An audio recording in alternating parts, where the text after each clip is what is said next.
I'm a bit of a mood reader. Hi everyone, and welcome to the end of June. I've started getting my bearings a little bit with my book journey, and I'm super excited to share all of that with you. We're gonna go through my June TBR and what I've read in June. I'm a bit of a mood reader, so I just kind of gravitate to just whatever's on my shelf, pick it up, and just start reading it from there. I did have a TBR. I kind of went a little away with it. I read a total of 10 books in June. If you guys are interested in the first 5, those are in the previous video from my fiance chooses my books. So I'll leave that linked in the description if you want to check that out. But this is going into what I read throughout the month after that. And we are going to kick it off with Murder Trending by Gretchen McNeil. I wanted to love this book.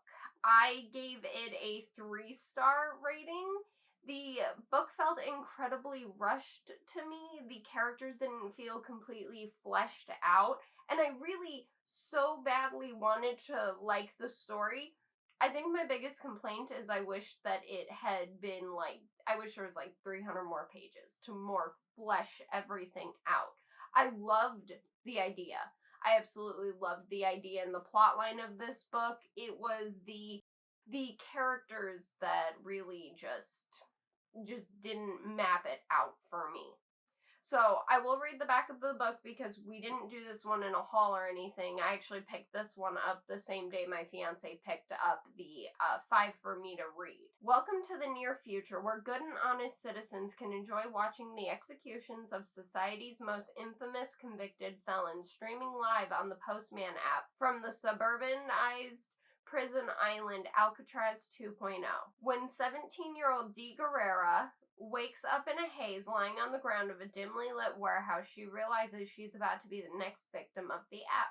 Knowing hardened criminals are getting a taste of their own medicine in this place is one thing, but Dee refuses to roll over and die for a heinous crime she didn't commit. Can Dee and her newly formed posse, the Death Row Breakfast Club, prove she's innocent before she ends up wrongfully murdered for the world to see? Or will the Postman's cast of executioners kill them off one by one? I really wanted this book to be a 5-star for me because I loved the idea and the plot line of it, and unfortunately it just wasn't. I do think I am going to give, because I think this is a part of a trilogy, or there's one more, I do really want to give the other one a shot, but I think I'm going to take a little bit of a breather before I do that. The next book we're going to kick it off with, The First to Die at the End by Adam Silvera. I think I gave the first one a 4-star. This one is a 4-star for me as well. I absolutely loved this one more than the first one. The characters were good. I would have liked to see them be a little more, if that makes sense, but what really made this book for me was the cameos. And if you read it, you'll know. I don't want to spoil anything for you, but the cameos were, oh, so amazing. I absolutely loved it. I recommend this book highly if you guys are interested in checking it out. It's just a phenomenal read. It was wonderful. I really loved reading it. I know you usually do these backwards, but we're actually going to start off because I told you guys that I wanted to go down a rabbit hole of reading every one of Stephen King's books in order from publish date. I picked up Carrie. This I picked up because I had to not take a little bit of a breather, but I had to take a step back from the books my fiance picked for me. They were all so good, and just, well, Mrs. Sherlock Holmes and I need to have a discussion. But for the most part, all of the books were highly rated for me, but I was missing books that I loved. And so I took a step back, picked up Carrie, 5 flippin' stars. 5-star book. Oh my gosh. If you guys ever get a chance to pick this book up, as a child who experienced bullying and all that sort of stuff and is now a full-fledged adult, this novel, y'all, was so worth it to me. I absolutely loved it. It was remarkable. It was amazing. Stephen King outdid himself. With that being said, we're going to jump right into his second novel. I read this right... Is it right after? No, I read one other book right after I finished with Chris's series. There's also a fly buzzing around here, so if you see him, point him out to me. I jumped into this one closer to the end of the month because I was too busy focused on Leather and Lark, which we'll get into in the next one. But Salem's Lot, I'll read the back of the book for y'all so that way you get kind of an idea. Ben Mears has returned to Jerusalem's Lot in hopes that exploring the history of the Marston house, an old mansion long the subject of rumor and speculation, will help him cast out his personal devils and provide inspiration for his new book. But when two young boys venture into the woods and only one returns alive, Mears begins to realize that something sinister is at work.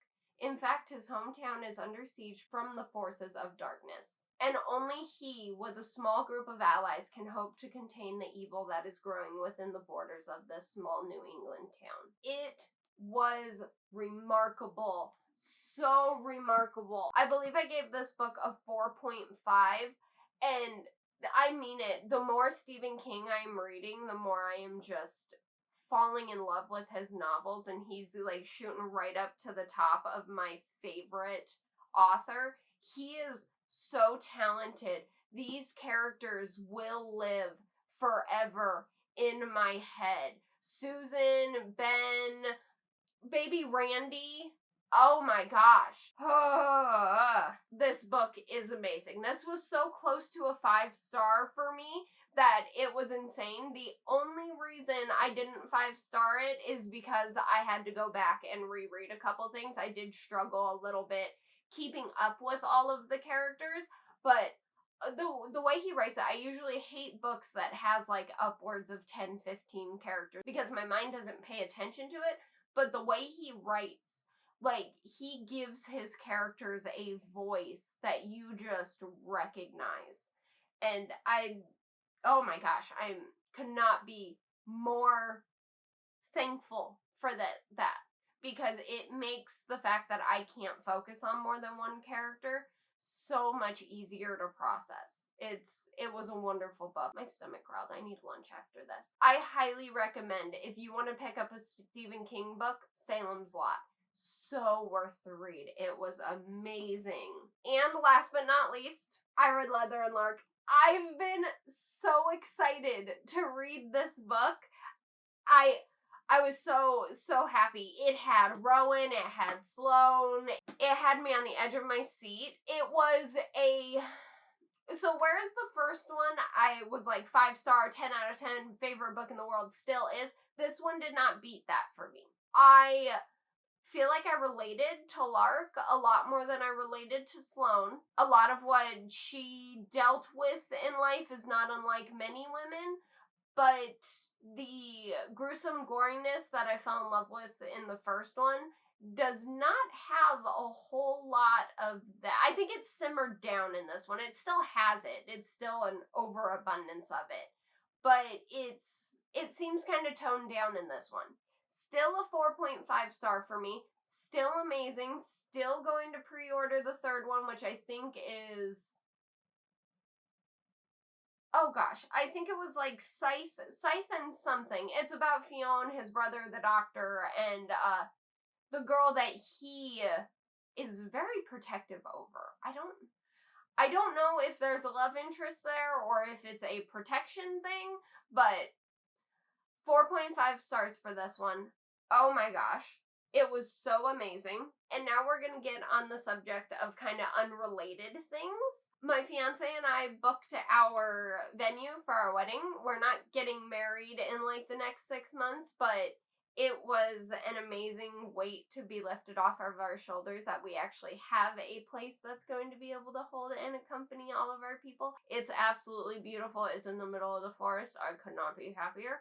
I'm so excited. We are going to have all 6 of the dogs there because why wouldn't we? They're our babies. They're going to walk down the aisles and Moto is going to give me away with my father. There will be videos of the wedding when I end up doing it, and I'm very excited about that. Back to the book topics. I started book journaling like aggressive book journaling, I have had a blast with it. So if you see me looking down, it's because I am reading notes that have things specifically that I want to talk to y'all about. I don't flesh out these videos, I just kind of do them, and so I thought book journaling would be a really fun way for me to actually be able to hold on to how I'm feeling about a book in the time and tracking how much I'm reading.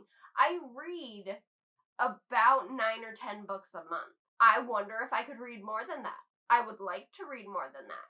If you guys want to see any like book journaling videos or anything like that, I already have pretty much all of July fleshed out, but maybe like August I could set up something where you guys could see the book journal if that is even something that would interest y'all. But let me know. Let me know what kind of videos you want to see. I do want to make a video where I talk about all of the books that made me cry this year.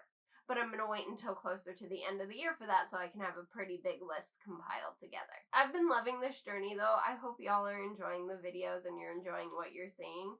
But this has been so much fun. I could not be happier. I'm having an absolute blast. And I hope y'all are enjoying what you see. If you have any recommendations for books for me, if you want to have a conversation about books, if you have a video idea that you'd like to see me do, let me know down in the comments. I would love to see it. Thank y'all so much for watching. I do really, really hope you enjoyed the video today. I hope you're enjoying coming along with me on this journey, and thank you.